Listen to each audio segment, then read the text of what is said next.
पाप करते चले जा रहे हैं जन्म जन्म से, अब समझाओ तो समझ में नहीं आता। उनको चमत्कार दिखाओ कि आज बोले नाम तो जीवन में कभी दुख ना मिले बस, और जो कमा के रखा है उसको कौन भोगेगा? अवश्यमेव भोक्तव्यम कृतम कर्म शुभाशुभम। तुम्हारे जपने न जपने से प्रभु में कोई फर्क नहीं पड़ता, तुम में फर्क पड़ जाएगा।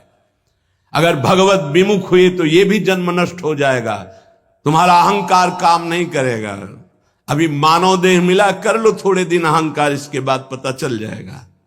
इसलिए अहंकार छोड़ो, शास्त्राज्ञा, संत आज्ञा, गुरुजनों की आज्ञा का पालन करो, जिससे तुम्हारा हृदय महान हो जाए। उस महान को प्राप्त करने के लिए हृदय महान चाहिए। तुम्हारा स्वरूप ही है आनंदमय। जीव सहज सुख त्यागी, सहज सुख राशि। तू अपने को नहीं जान पा रहा, इसलिए देह भाव से पापाचरण कर रहा है। अरे सावधान रहना चाहिए। दूसरे की निंदा सुनने मात्र से उसके सारे पाप हमारे ऊपर आ जाते हैं। कहीं परनिंदा हो रही हो तो वहां का सिद्धांत है, कान में अंगुली डाले, राधा राधा, कान में इसलिए कि अब दोबारा शब्द ना पढ़ पावे, और वहां से खड़ा होकर चला जाए। यदि सभा में किसी की निंदा हो रही है और वहां आप बैठे हैं तो आपको वैसे ही अपराध लगेगा जैसी वो निंदा कर रहा है, या उसका विरोध करे। जैसे शिशुपाल श्री भगवान के लिए मलिन शब्द उच्चारण कर रहा था, भीष्म जी खड़े हो गए, महाभागवत है,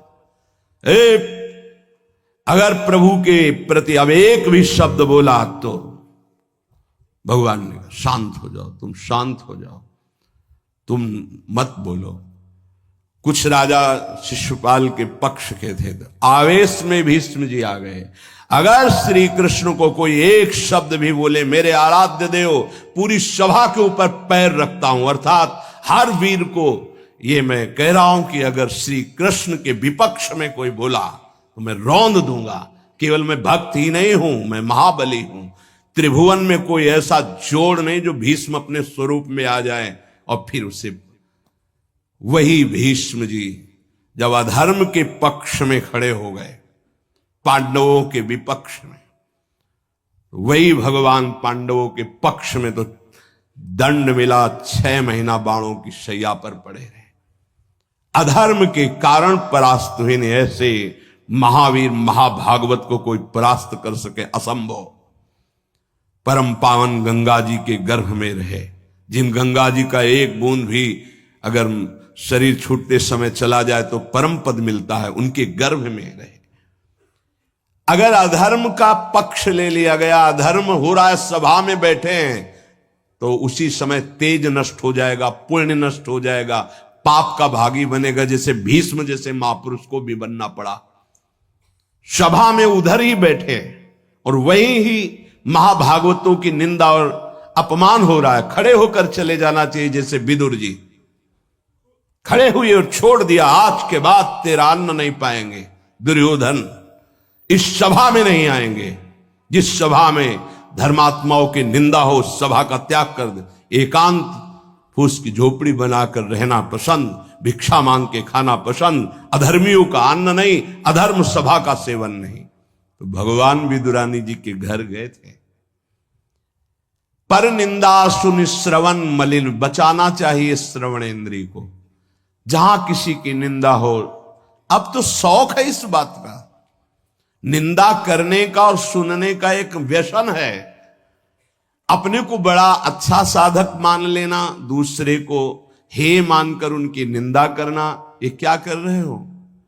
अपने जीवन को गर्त में गिरा रहे हो। पर निंदा के किए ते आवत नहीं कछु हाथ, मूर्ख पर्वत पाप को ले चल अपने साथ। बचन दोष पर गाए, दूसरों के विषय की चर्चा करने का समय कैसे मिलता है लोगों को? नाम जप करो, अपने विषय में सोचो, तुम्हारा मंगल कैसे होगा, तुम निष्पाप कैसे होगे, तुम्हारे दुखों की निवृत्ति कैसे होगी, तुम अपने कर्तव्य का पालन कैसे करोगे, तुम्हारा धर्म क्या है, इस विषय में सोचो। दूसरों के विषय में बोलने की हमारे पास समय वृत्ति कैसे है? ना तो वृत्ति होनी चाहिए ना समय। पर निंदा सुनकर श्रवणेंद्रिय मलिन हो गई और पर निंदा करके वचन मलिन हो गए और अपने प्रभु से विमुख होकर, हरि से विमुख होकर सब अपवित्र हो गया। शरीर अपवित्र, इंद्रियां अपवित्र, हृदय अपवित्र, स्वभाव अपवित्र। तुलसीदास व्रत दान ज्ञान तप शुद्धि हेतु श्रुति गावे, राम चरण अनुराग नीर बिनु मल अति नाश न पावे। खास बात कह रहे हैं, शास्त्रों में बहुत वर्णन है। पाप नाश के बहुत से उपाय हैं, बड़े बड़े व्रत, कृच्छ चंद्रायण आदि व्रत, उपवास करने से कुछ पाप क्षीण होते हैं, लेकिन पाप प्रवृत्ति का नाश नहीं होता। शास्त्र ज्ञान भी पाप निवृत्ति का उपाय है, तपस्या भी, बड़े उपाय शास्त्रों में वर्णन किए पाप नष्ट का। गोस्वामी जी कह रहे भगवान के अनुराग के बिना, भगवत प्रेम के बिना जड़ मूल से हृदय निष्पाप नहीं होता। पाप की जड़ है प्रवृत्ति, वासना, कामना, तृष्णा, स्पृहा।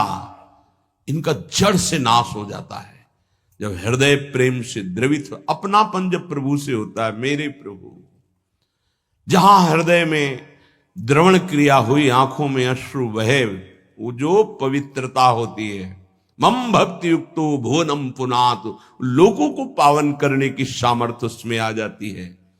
ये अनुराग प्राप्त करने के लिए मानव देह मिला है, हरि अनुराग। प्रेम प्राप्त करने, कहां प्रेम लग, जरा सी बात हमारे प्रतिकूल हो, हमारी गुरु निष्ठा, भगवान निष्ठा, पता नहीं कहां माया किस कोने में कर देती है कि उस समय में हम केवल उस सामने अनुकूलता को देखते हैं, प्रभु को नहीं देखते, प्रभु के विधान को नहीं देखते। ये नहीं समझ पाते कि हमारे सामने प्रश्न उपस्थित हुआ है, अब हमें अपनी इष्ट निष्ठा, गुरु निष्ठा को परिपक्व रखना है। साधन में उन्नति अपना पुरुषार्थ और गुरुदेव की कृपा, भगवत कृपा दोनों चाहिए। अगर पुरुषार्थ नहीं करोगे तो कृपा है उसका स्वाद नहीं ले पाओगे। कृपा रसोई बना करके सामने रख देना थाल, पुरुषार्थ उसे पाना। पूज्यपाद श्री उड़िया बाबा जी महाराज कहते, साधक का प्रयास और भगवान गुरुदेव की कृपा, ये दोनों सिद्धावस्था की प्राप्ति में अत्यंत आवश्यक हैं। कायर बन के हाथ पे हाथ रख के बैठ जाए कि वो कृपा से सब हो जाएगा, ये कायरता कृपा नहीं सिखाती, ये कायरता है। पुरुषार्थ जितना हम में अध्यात्म बल है उसके अनुसार हम चल रहे हैं, बकाया सब कृपा से हो जाएगा, पक्का हो जाएगा। मन क्रम वचन छाड़ी चतुराई और भजत कृपा करिहे रघुराई। मन से, वचन से, कर्म से ये चतुरता छोड़ो, अब सब कृपा से हो जाएगा। तो तुम प्रमाद करो और तुम्हारे ऊपर कृपा का प्रभाव जागृत हो जाए, ऐसा कभी नहीं देखा गया। जितना आप में सामर्थ्य मिली उसको लगाओ, शेष चिंता मत करो, कृपा पूरी कर देगी, पर आपको लगना होगा। साधक का पुरुषार्थ, निज चेष्टा और भगवत गुरु कृपा, ये सिद्धावस्था को प्राप्त कराती है। साधक का पुरुषार्थ अगर नहीं लगेगा तो विपरीत दिशा में चला जाएगा, असाधन बनने लगेगा। उपासक गुरु को कभी मनुष्य न समझे, भगवत विग्रह को कभी धातु का न देखे कि पत्थर की मूर्ति है कि अष्ट धातु की है कि ये काहे, ऐसा कभी प्रश्न न करे। इष्ट देव का अवतार होता है अर्चा विग्रह रूप में, अर्चावतार। दो प्रकार से प्राण प्रतिष्ठा होती है, एक होती मंत्रों के द्वारा और एक होती भाव के द्वारा। निरंतर जो मंत्राकार वृत्ति की हुई भजन में डूबे हुए महापुरुष है, जब तदात्म वृत्ति से श्री विग्रह की तरफ देख ले, उसी समय हलचल पैदा हो जाएगी। प्राण प्रतिष्ठा हो गई, छाती से लगा लिया, प्राण प्रतिष्ठा हो गई। मंत्रों का एक अनुष्ठान वैदिक सिद्धांत से और एक है भाव सिद्धांत।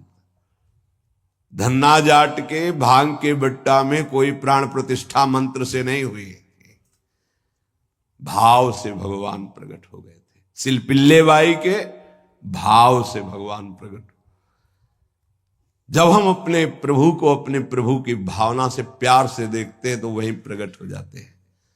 जैसे खंभा फोड़कर नरसिंह भगवान प्रकट हो गए प्रहलाद जी के लिए, भाव से देखा। नामदेव जी ने तो कुत्ते से भगवान प्रकट हो गए, भाव से देखा भूत से भगवान प्रकट हो गए। तो फिर श्री विग्रह में भगवान नहीं प्रकट हो जाएंगे जब भक्त भाव से देखेगा। और भाव ना हो तो भगवान में भी भगवान नहीं दिखते। दुर्योधन को कहां दिखते थे? दुर्योधन दुशासन इनको नहीं दिखते थे, भगवान में भी भगवान नहीं दिखते। गुरु को मनुष्य समझना, भगवद विग्रह को धातु या पाषाण का समझना, गुरु मंत्र को साधारण शब्द समझना, चरणोदक को सामान्य जल मानना, भगवत प्रसाद को भोजन मानना, अन्न मानना, साधु की जाति पर दृष्टि रखना, ये उपासक को सावधानी पूर्वक त्याग कर देना चाहिए। ये उपासना के बड़े विघ्न हैं। यदि ऐसा भाव बना रहेगा तो उपासना सिद्ध नहीं होगी। कभी कभी चूक हो जाती है। प्रसाद में अन्न या फल दृष्टि नहीं रखी जाती, सिर्फ प्रसाद। और वैष्णव पद्धति है, प्रसाद का किनका मुख में अगर डाल लिया जाए तो कोई भी व्रत भंग नहीं होता, चाहे निर्जला ही क्यों न हो। भगवत प्रसाद में ये भाव नहीं रखा जाता कि ये अन्न है या अमुक वस्तु है, नहीं। प्रसाद में यदि भोजन अन्न वस्तु, आज अन्न है तो कल प्रसाद कैसे हो जाएगा? प्रसाद तो सिर्फ प्रसाद है और उसका किनका डालने से हर व्रत की पूर्णता होती है। चरणामृत, जैसे जो लोग नहीं जानते, वो जब बटता है तो बोले थोड़ा जल हमको भी दे दीजिए। जल नहीं है, चरणामृत है। चरणामृत को जल समझना। प्रभु के सामने जाकर के पूछना, ये मूर्ति काहे की है? पत्थर की है, संगमरमर की है, ये धातु की है? बड़ा अपराध कर रहे हो। ऐसा कभी प्रभु के श्री विग्रह के सामने नहीं। ये संत किस जाति के हैं? ऐसा कभी नहीं। गुरुदेव साक्षात परब्रह्म तस्मै श्री गुरुवे, ऐसा भाव कहां हो पाता है? परब्रह्म परमात्मा भाव गुरुदेव पर हो पाना है तो बड़ी मुश्किल की बात है। यहां तो साधु भाव ही हो जाए, बहुत बड़ी बात है कि ये संत है। पूर्ण मनुष्य बुद्धि बनी रहती है। इसीलिए हमको अपने गुरुदेव में आराध्य देव नहीं दिखाते, नहीं तो गुरुदेव अपने स्वरूप को ही तो दिखाने के लिए विराजमान है। इसमें शिष्य के नेत्र की बात है। गुरुदेव तो कृपाल हुए हैं।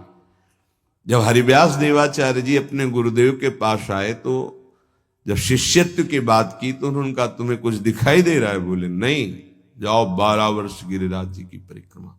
फिर आए, राधे राधे। अब कुछ दिखाई दे रहा है? बोले नहीं, फिर जाओ 12 वर्ष। 24 वर्ष राधा राधा रटते हुए गिरिराज जी की परिक्रमा लगाई। जब आए बोले अब दिखाई दे रहे? बोले हाँ, आपकी गोद में प्रिया प्रीतम विराजमान है। ये अब दृष्टि आई। गुरु को मनुष्य मानना, प्रायः मनुष्य ही मानते हैं। हमें लगता है कि 1000 में कोई 1-2 ऐसे होंगे जो ये भाव हो कि गुरुदेव हमारे ब्रह्म हैं। छवि या मूर्ति विराजमान करके तो पूजा सब करेंगे, लेकिन मनुष्य बुद्धि या बहुत संत बुद्धि, उसमें भी प्रश्नवाचक चिन्ह। साक्षात पर ब्रह्म कहने को तो सामने जाके बोलेंगे गुरुर् ब्रह्मा गुरुर्विष्णु गुरुर्देव महेश्वरः गुरु साक्षात पर ब्रह्म तस्मै श्री गुरुवे नमः। विचार करो, इसमें से एक भी माना है तुमने? गुरु को ब्रह्मा माना है या हरि माना है या शिव माना है या साक्षात पर ब्रह्म माना है, बड़ा मुश्किल है। केवल कह देना अलग, बोले होना भी तो चाहिए साक्षात पर ब्रह्म। केवल बातों से कोई पर ब्रह्म थोड़ी हो जाता है। तो पाषाण में पर ब्रह्म था क्या? वो तो अव्यक्त था, तुम्हारे भाव से व्यक्त हुआ ना। तुमने पर ब्रह्म की भावना की तो मुस्कुराता हुआ ब्रह्म प्रकट हो गया। तो गुरुदेव तो चैतन्य ब्रह्म है। आपकी भावना यदि हो जाए, कुत्ते से विट्ठल भगवान प्रकट किए, तो भावना ही तो की प्रभु प्रभु सूखी मत खाओ, थोड़ा घी रोटी मिला, नाथ आपके लिए ही तो है।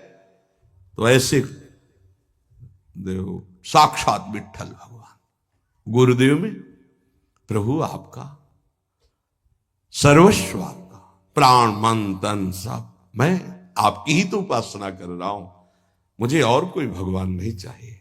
बस आपका साक्षात्कार हो, आप प्रसन्न हो जाएं, आपकी अधीनता। ऐसा कहां? ऐसा होगा तो भाव बदल जाएगा। गुरुदेव के प्रति परब्रह्म भाव हो जाए तो साधक को कुछ करना नहीं पड़ेगा, अपने आप उसके अंदर समस्त दैवी संपदा प्रकाशित हो जाएगी। परब्रह्म भाव होना बहुत कठिन है। गुरुदेव के प्रति परब्रह्म भाव हो गया तो उस भाव की सिद्धि होगी, चराचर जगत में परब्रह्म भाव हो जाएगा। क्योंकि गुरुदेव अखंड मंडलाकारम व्याप्तम चराचरम, तो चराचर में परब्रह्म भाव होते ही वो जीवन मुक्त हो जाएगा। बहुत कठिन बात है। इसलिए उपासक इस भाव को सिद्ध करे। गुरुदेव साक्षात परब्रह्म, भगवद विग्रह, साक्षात मेरे इष्ट देव, चरणोदक, अहो भाग्य जो हमें चरणामृत पीने को मिल रहा है, कोई जल नहीं। और गुरुदेव का मंत्र, ये कोई शब्द नहीं है, साक्षात इष्ट देव मिल गए, मुझे मंत्र मिल गया तो। पर ऐसी बुद्धि कहां है?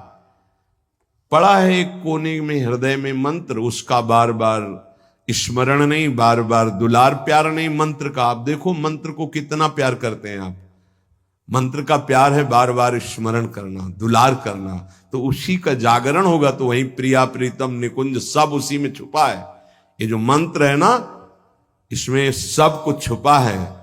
मंत्र की ही व्याख्या चतुरासी जी है, निज मंत्र की व्याख्या चतुरासी जी है। चतुरासी जी की व्याख्या 42 लीला और वृंदावन दास चाचा जितने भी पद गाए सब चतुरासी जी की व्याख्या है। और 84 जी निज मंत्र की व्याख्या है। ये अंदर की बात समझ। मंत्र मिला मतलब पूरे निकुंज की चाबी मिल गई।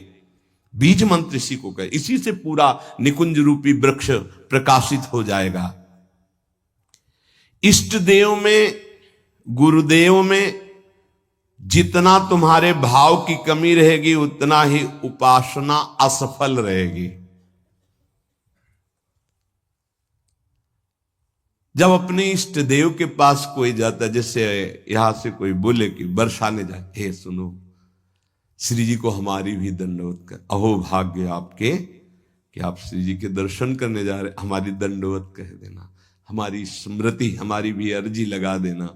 कोई आपका है, ईर्ष्या तो नहीं होगी ना, द्वेष तो नहीं होगा, उसके प्रति जलन का भाव तो नहीं होगा कि तो श्री जी के दर्शन के लिए जा रहा है।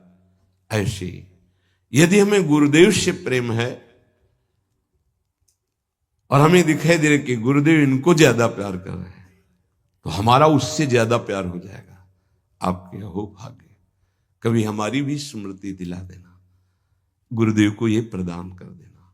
गुरुदेव, उसके अंदर द्वेष तो नहीं आएगा, जलन तो नहीं आएगी। जब मनुष्य बुद्धि होगी तब जलन होने लगेगी, तब ईर्ष्या जागृत हो जाएगी। नापना चाहिए अपने हृदय में कि गुरुदेव के प्रति मनुष्य बुद्धि का लक्षण है, साधु बुद्धि का लक्षण है, या साक्षात पर ब्रह्म का लक्षण है। इतनी गोपी जन थी, क्या किसी को किसी के प्रति ईर्ष्या थी क्या?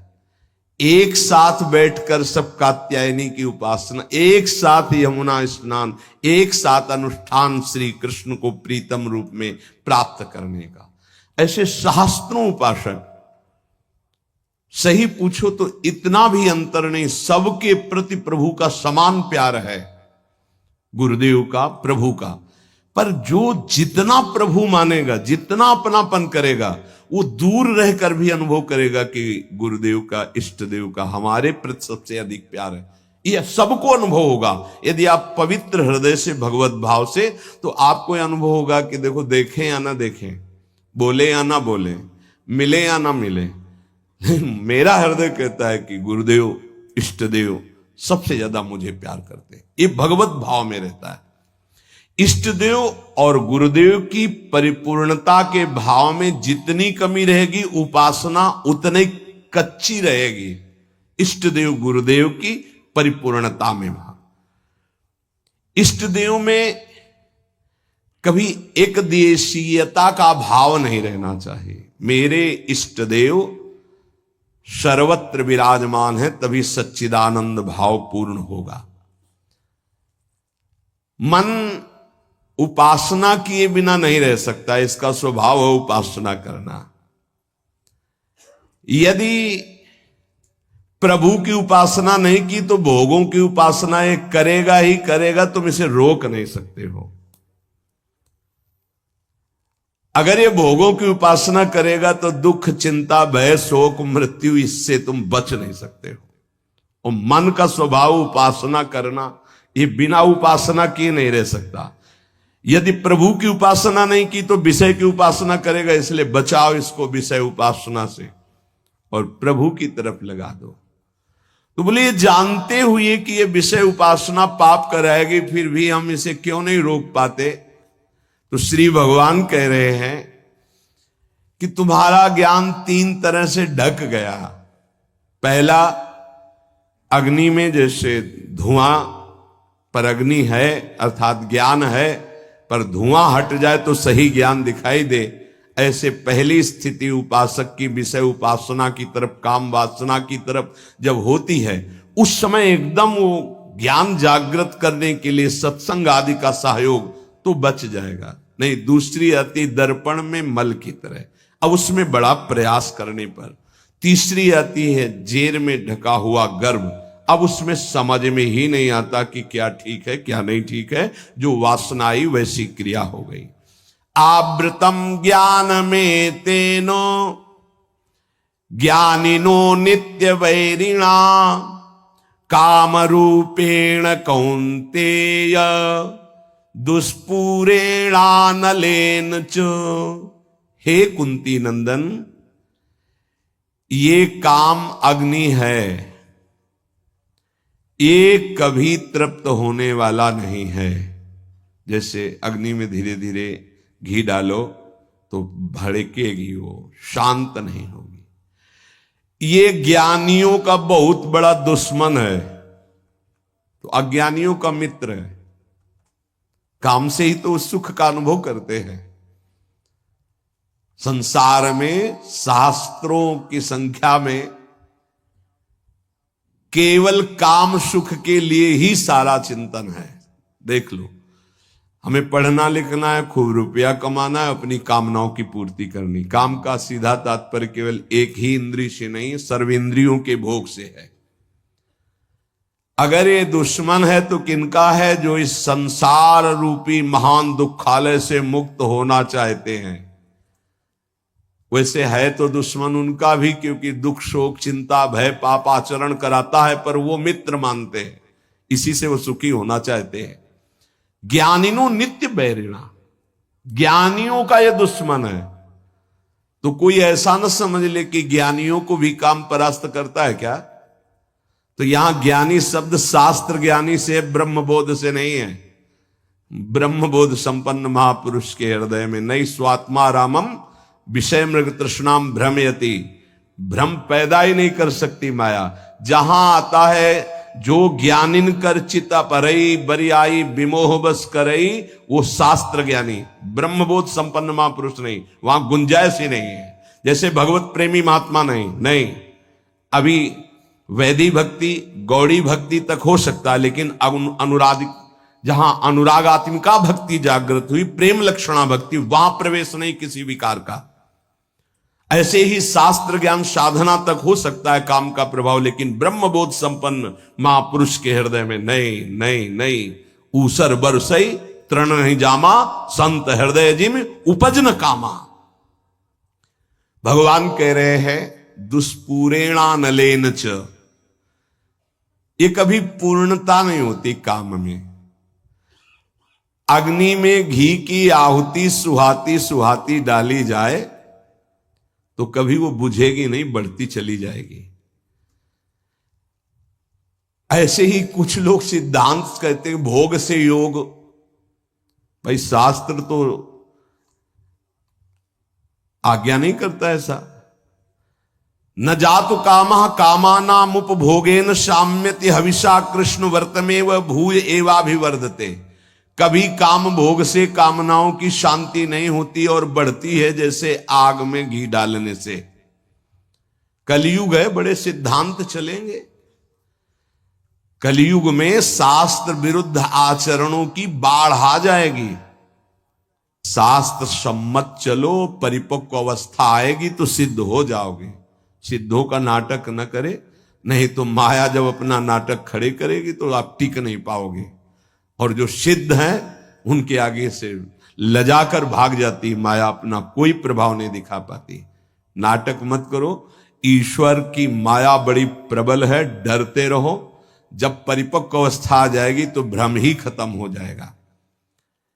आजकल नए नए सिद्धांत बनाए जाते, नई नई बातें प्रकट की जाती हैं। ये समझ में नहीं आता कि शास्त्र सम्मत आचरण करने वाला महापुरुष ही सिद्ध होता है, शास्त्र विरुद्ध आचरण करने वाला नहीं। जिस समय माया ये देखेगी कि तुम मायापति के भी ऊपर सिद्ध हो गए हो, फिर वो जब प्रश्नवाचक चिन्ह खड़ा करेगी तो फिर नहीं निकल पाओगे। यहां बड़े बड़े झुक के निकले हैं, कोई भी हो। इसलिए हर उपासक से प्रार्थना है कि दंभ नाटक पाखंड न किया जाए। धैर्य पूर्वक चलोगे तो सिद्ध हो जाओगे। तुम्हारा जन्म ही हुआ है सिद्ध होने के लिए। कभी भोगों से योग की प्राप्ति नहीं होती। जगत गुरु भगवान श्री कृष्ण से बढ़कर कोई ज्ञानी नहीं है। त्यागात शांतिरनंतरम भगवान के शब्द हैं, और ये भी भगवान के शब्द हैं।